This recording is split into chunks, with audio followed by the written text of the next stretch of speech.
Last Friday was such a remarkable show. We restored the black founders, the African Americans that you didn't even know about.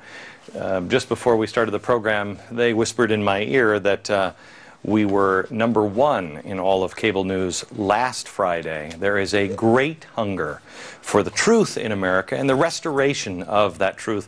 Wherever the chips fall, just tell us the truth. It explains so much. When you start to restore history and put it in its rightful place, you begin to see how we got here.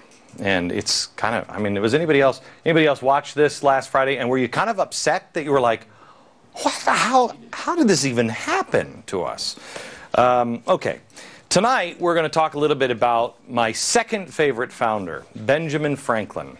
I didn't know much about this guy. I mean, everybody knew that he flew a kite, right? And that's what all of our kids, oh yeah, he went out, flew a kite, and he invented the lightning rod.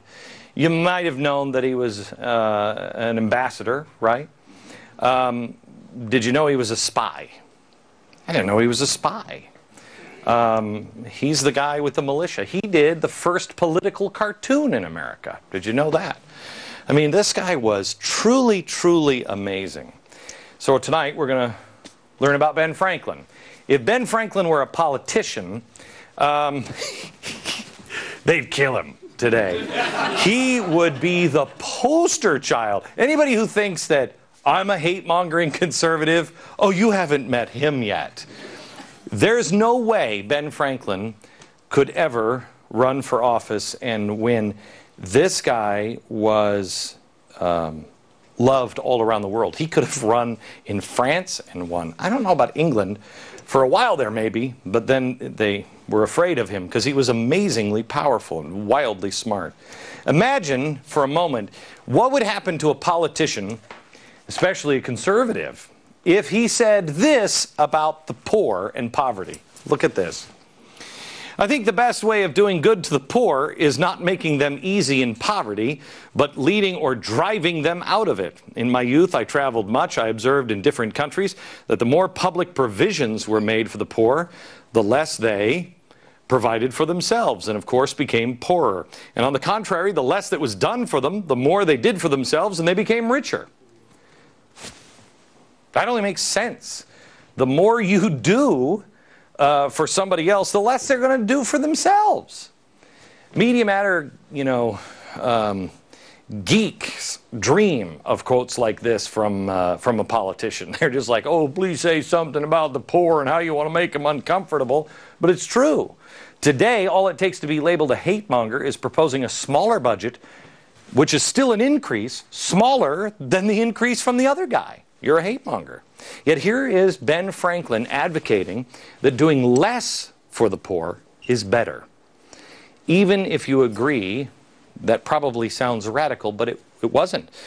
We're bombarded with the messages that generosity is expanding government. That's where true charity comes from. Extending welfare, raising the minimum wage, giving away free internet. Here's some concert tickets. I mean, what else do we have to give people?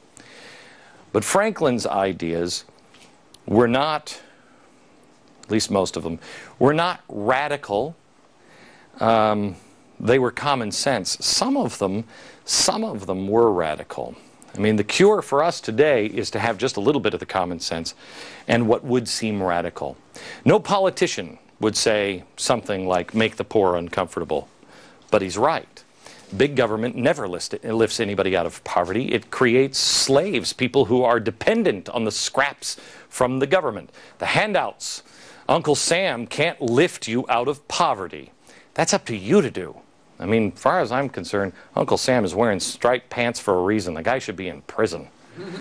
I have met a lot of successful people. I know a guy who's a billionaire. He grew up in a house with cardboard walls. He went on to invent the egg carton. He's a billionaire today. I've never met anybody who's successful that told me, you know, if it wasn't for those handouts from the government, well, I would have never made it. I've never met one. Have you? Ben Franklin observed things. He watched and experienced life. And yet somehow or another the lessons that he has have been virtually erased, as has he. I mean, really, it's all about the Benjamins. That's all you think about with Benjamin Franklin, the kite, and he's on the money. But there's a lot missing in what's taught about our founders like Franklin. Did you know that Ben Franklin, who hated the poor so much, he created the nation's first hospital? Pennsylvania Assembly didn't want to do it. The idea was about to die, and Franklin said, okay, wait a minute, we got to have a hospital. He issued a challenge. He said, how about if I raise half the money? If I can raise 2,000 pounds from private citizens, this was an impossible feat at the time, you have to raise the other, and you match the funds. The Assembly think that they just hit the lottery because this guy's never going to be able to do it. Nobody is going to say, oh yeah, let me give money to build a hospital. You know, because people are hate mongers. They took him up on that, and he did it. That hospital is still operating today. Franklin got more than 2,000 pounds, and the bill was signed into law May 11th, 1751, to create a hospital, as Franklin put it, to care for the sick, the poor, and the insane who are wandering the streets of Philadelphia. Oh, what a hate monger he is. Franklin also is lumped in with the other founders that were racists. That's all you ever hear. How many times have you heard that all of our founders are just nothing but white guys, rich white guys, and they're all racist? Ben Franklin couldn't be further from a racist. I mean, he was so good at being a racist. He was the head of the abolitionists, the Abolition Society, a group demanding an end to slavery. That's how good and insidious he was. Classrooms don't teach that he was an abolitionist. Nope, he was just a white racist. I was in, I don't remember what city, and I saw elementary school with Woodrow Wilson. Woodrow Wilson Elementary School. I about stopped the car and just read them the riot act. 51 public schools are named after Woodrow Wilson. Should be 0. If you compare the two, Woodrow Wilson was the president who brought Jim Crow to Washington. He not only segregated the army, but Woodrow Wilson's the guy who segregated bathrooms, cafeterias, work areas. He justified this, and he said, you know, the white government workers, we got to segregate because, you know, you can catch diseases from blacks. That's Woodrow Wilson.